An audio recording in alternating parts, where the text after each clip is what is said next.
the Lions taking on the Saints. Detroit favored by 4.5. Over under on this one, 46.5. Thoughts on this one? You know,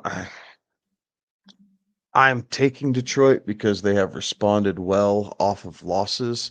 Um, what a dud they put up on Thanksgiving. It was really Right. disappointing. But nevertheless, here we are. It's a week. It's another week. They've done a good job of bouncing back. They had kind of a mini bye, if you will, right? The extra few days to get back in, watch some extra film, get their bodies right, get their minds right, and I think they're going to be back on the quest.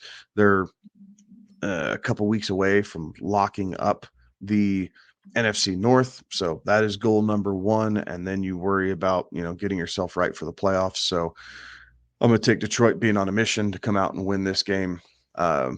And then I'm going to take the under just ever so slightly. I think this game ends up at a 44 total. So call it 20. What is it? 26-17 or 27-17, something like that. Yeah, I could see that one, and I've got the under as well. I think that we just see that come in to play on this one. I do like Detroit to respond for a lot of the same reasons you just kind of stated there. So not gonna go into a ton of detail there, but yeah, I do think that we're gonna see a what should be a pretty decent game overall.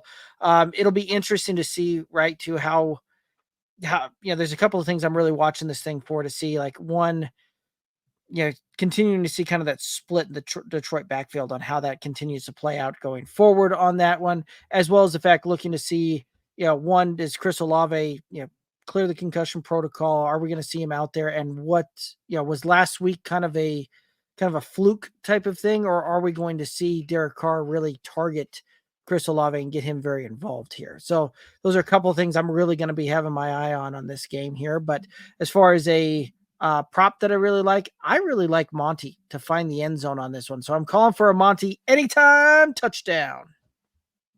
All right. I'm going to take Jared Goff over 34.5 pass attempts. I think the run game's going to be a little tight, just strictly on the ground. So wouldn't surprise me if the Saints might even take an early lead and just kind of force the Lions to sling it a little bit more than what they originally were anticipating.